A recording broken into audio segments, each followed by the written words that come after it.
Hello beautiful people, losingDrea here, and I'm doing a video response video for ChanginMyLife88, aka Ann. I just did a 20-minute video, and I'm not going to sit here and edit the whole stupid thing. I just rambled on and on and on about a whole bunch of stuff that she discussed in her My Confession, If You Get Through the Video, I Love You video. Well, first of all, I know she said that because, well, she put that in the title because she stutters. And Ann, you don't stutter when you're feeling confident and you're happy and you're not admitting your faults. I've noticed that about you. And maybe if you sing to your videos, I know I'd enjoy it. I hear you're a wonderful singer. You always talk about singing. It seems that people who stutter, who sing, don't stutter when they sing. And maybe that's why you enjoy that. Getting to what you said about the neighbors, I would try to discreetly complain about them because you shouldn't have to hear that. But if all else fails, get you a little iPod Nano or an MP3 player or a Walkman or a CD player, something you can put the headphones on. Even your computer. Hook up some music, put the headphones on, and go back to sleep. You should not have to be subjected to listening to that. Anybody should not have to be subjected to listening to that. But I know that you have some issues emotionally that I'm sure that kind of stuff does not help.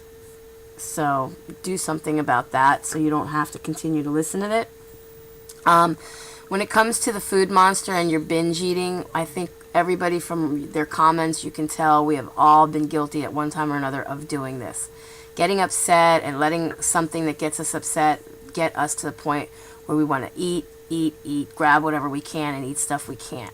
Not having that stuff around is definitely a good way of not eating it, because if it's not there, you can't eat it, you can't binge on it.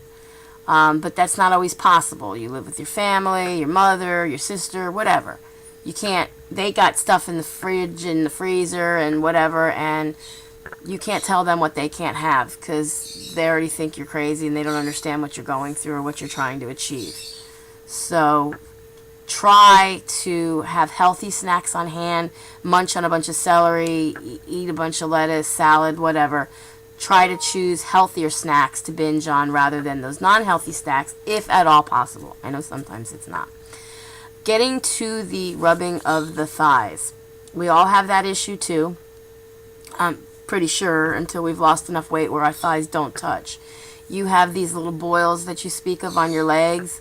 They are self-contagious. In other words, that if they ooze or leak anything, they touch the other side of your thigh, you have the probability of getting it on the other side of your thigh, and then you're just passing them back and forth. It's a viral infection that comes from within, and they seek ways out of areas that are more vulnerable, and where your thighs rub, they're raw.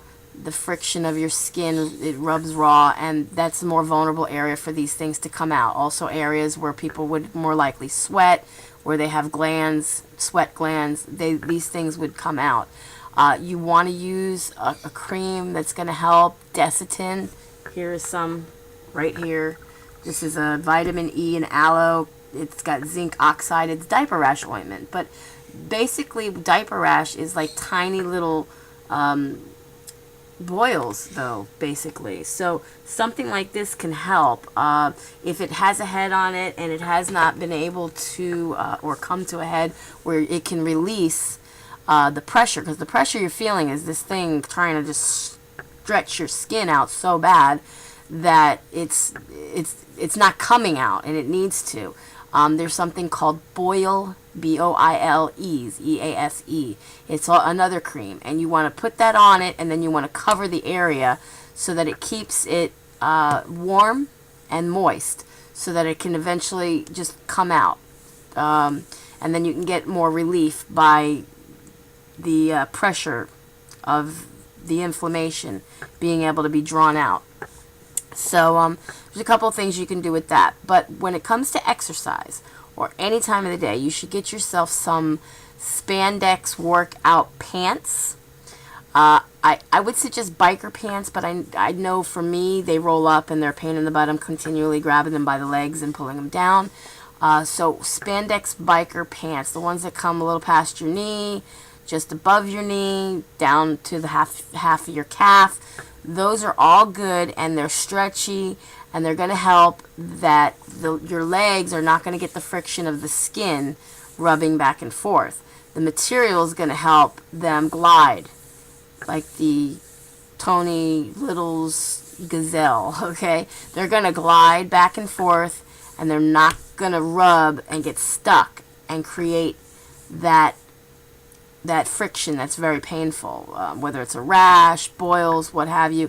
It hurts, I know. So those are a few things that you can do for yourself, and I hope that they help you. I hope that they help anybody who's watching this video. I guess I'm just going to delete the 20-minute video that I made, because even though I said a lot of great things, I repeat myself a lot. It's one of my, I don't know, defaults, mechanisms or something, and I try not to ramble, and I have to try to get better at it. But, you know, we all have something that we go through, and I'm trying to get better at it. So, with that said, be happy, be healthy, be beautiful, but just be you. Be the boss of your loss, and I'll see you in my next video. And, you know, it was really good also that you asked for comments, because I noticed you got a lot of them. Love you, Ann. Bye.